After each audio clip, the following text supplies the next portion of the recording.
Assalamualaikum warahmatullahi wabarakatuh. Selamat malam mahasiswa-mahasiswi yang saya sayangi dan banggakan.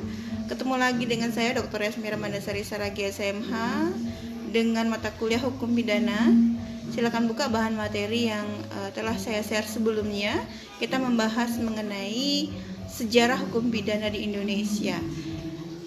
Untuk absensi tetap sama seperti ketentuan yang sebelumnya. Silakan komentar di YouTube ya, nanti di video saya sebutkan nama lengkap dan NPM. Jika ada pertanyaan silakan juga di kolom komentar di videonya. Baik, Bapak Ibu, yang pertama terkait sejarah hukum pidana di Indonesia, kita membahas ada zaman VOC.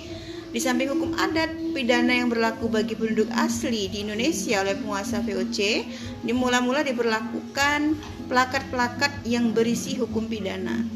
Jadi sekitar tahun 1642 ya.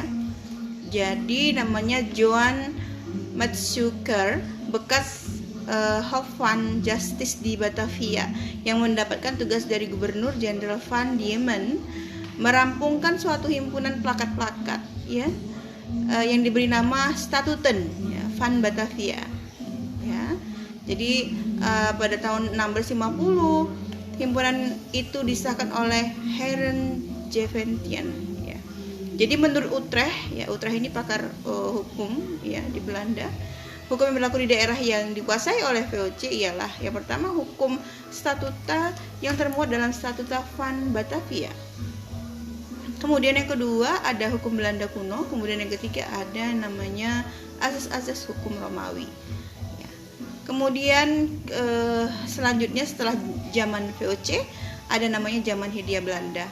Jadi zaman Hindia Belanda ini mulai sejak tahun 1811 ya sampai dengan tahun 1814 Indonesia pernah jatuh dari penjajahan Belanda ke penjajahan Inggris. Ini terlewat ya.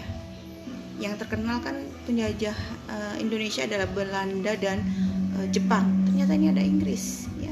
Berdasarkan Konvensi London 13 Agustus 1814, bekas koloni Belanda dikembalikan kepada Belanda. Jadi pemerintahan Inggris diserah terimakan kepada Komisaris Jenderal yang dikirim dari Belanda. Ya. Kemudian ini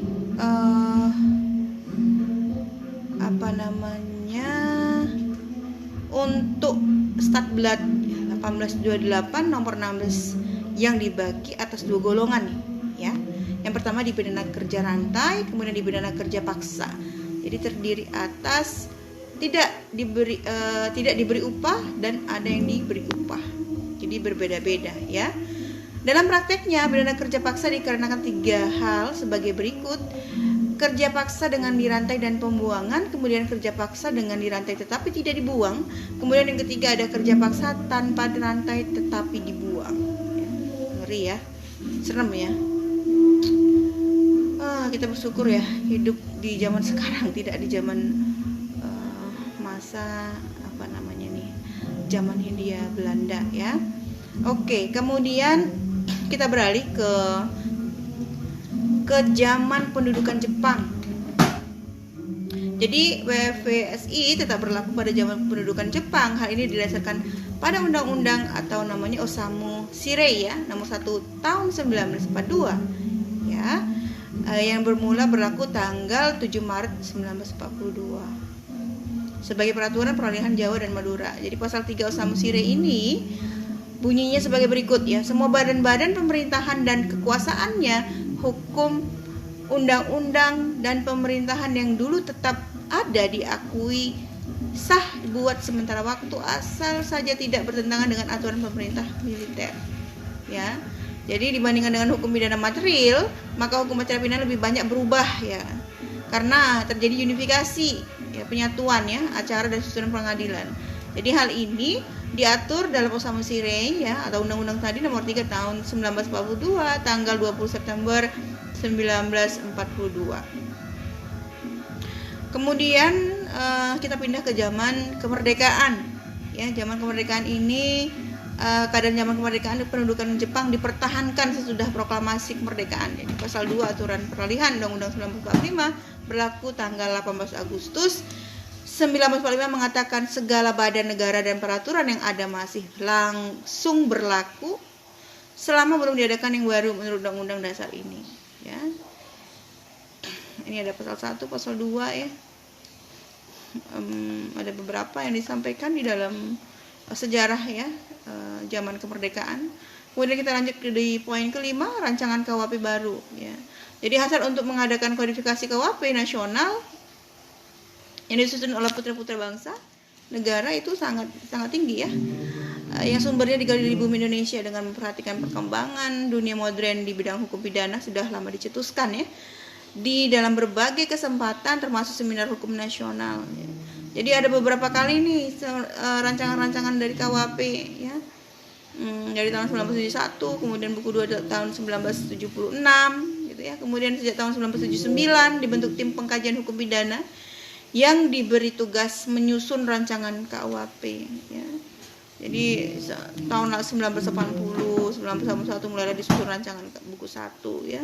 Kemudian 1981 sampai 1982 konsep rancangan buku 1 telah diselesaikan, dalam arti masih kasar gitu ya. Jadi tahun 1982 diadakanlah lokakarya di Babinkumnas membahas rancangan tersebut. Jadi sampai banyak ini ya lokakarya dilakukan ya sampai tahun 1985 ya. Hingga akhirnya disahkanlah KUHP ya, rancangan KUHP yang akan berlaku 3 tahun lagi ya. Itu di 6 atau 5 Desember gitu ya tahun 2022 disahkan rancangan KUHP ya yang baru dan akan berlaku 3 tahun kemudian. Jadi kita harus banyak-banyak belajar lagi nih ya tentang KUHP yang baru ya, walaupun 3 tahun lagi berlakunya, tapi kita yang orang pidana ya, orang ahli pidana harus belajar kembali. Oke Bapak Ibu, kita sudah selesai terkait sejarah hukum pidana di Indonesia. Jika ada pertanyaan jangan lupa disampaikan di kolom komentar. Jangan lupa absensi, sebut nama lengkap dan NPM. Saya mohon maaf jika ada kesilapan dalam penyampaian.